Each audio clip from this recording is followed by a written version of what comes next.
একটা নিউজ সব জায়গায় প্রচন্ড ভাইরাল হচ্ছে। খবরটা নিয়ে এখনো তো কোনো অফিসিয়াল কনফার্মেশন আসেনি, কিন্তু টুইটার বা এক্সে যেভাবে আননোন গান ম্যান ট্রেন্ডে রয়েছে, মাসুদ আজহার ট্রেন্ড করছে, সেটা সবাইকেই হতবাক করছে। কারণ আনকনফার্মড রিপোর্ট অনুসারে এক্সে এই খবর ছড়াচ্ছে, জোর দিয়ে দাবি করা হচ্ছে ভারতের চিরশত্রু কান্দাহার হাইজ্যাকে অভিযুক্ত মাসুদ আজহার মারা গেছে, তাও আবার বছরের প্রথম দিনই পাকিস্তানে। ট্রেন্ডিং নিউজে এটা বলা হচ্ছে, 1 জানুয়ারি ভোর 5টায় একটা বিস্ফোরণ হয় যখন সে পাকিস্তানের ভাওয়ালপুর মসজিদ থেকে ফিরছিল। পোস্টে ছবির সঙ্গে সঙ্গে এই ধামাকার শিকার হয় মাসুদ আজহার, আর এই ধামাকায় সে মারা যায়। মাসুদ আজহার ওয়ান্টেড জঙ্গি, ভারতের চিরশত্রু।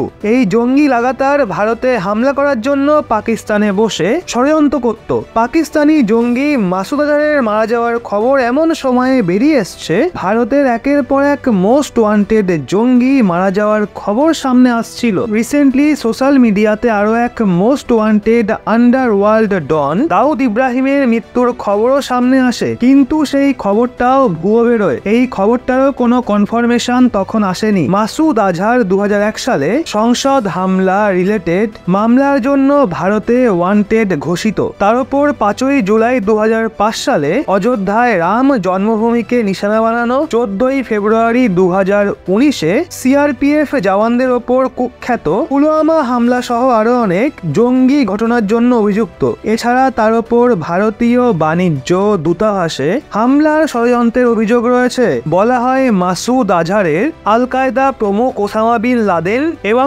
তালেবানের সংস্থাপক মোল্লা ওমারের সাথে ঘনিষ্ঠ সম্পর্ক ছিল। বিগত কিছু মাসে পাকিস্তান এবং বিশ্বজুড়ে প্রায় 2 ডজন জঙ্গি এবং মোস্ট ওয়ান্টেড সন্দেহজনক কন্ডিশনে মারা যায়। কানাডা এবং পাকিস্তানে মারা যাওয়া জঙ্গিদের মধ্যে লস্করি তাইবা প্রমুখ হাফিজ সৈয়দের ডেপুটি আব্দুল সালাম ভুটাবি, কানাডায় থাকা হারদীপ সিং নিজ্জার, ব্যান্ড খালিস্তানি টাইগার ফোর্সের নেতা শাহিদ লাতিফ শামিল রয়েছে। জয়সি মোহাম্মদ প্রমুখ মাসুদ আজহার এবং তার ভাই হারিস হাশমির নিকট সহযোগী। যেভাবে বর্তমান সময়ে পাকিস্তান এবং অন্যান্য স্থানে ভারতের ঘোষিত অনেক মোস্ট ওয়ান্টেড জঙ্গি অজানা সিচুয়েশনে মারা গেছে, সেগুলোর সঙ্গে জুড়েই এটাও দাবি করা হচ্ছে। কিন্তু না পাকিস্তান আর না তো ভারত, কোথাও এর অফিসিয়াল কোনো ঘোষণা নেই, এরকম কোনো ধামাকার খবর নেই। পাকিস্তানে অনবরত এই মৃত্যুর তদন্ত করা হচ্ছে, কিন্তু এর সঙ্গে যুক্ত কোনো ব্যক্তি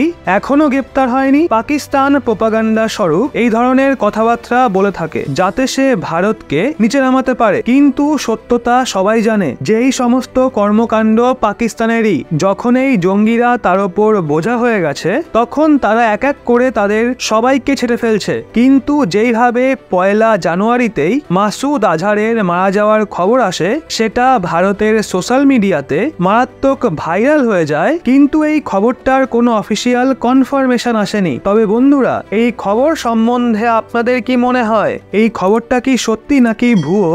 নিচে কমেন্টে অবশ্যই জানান।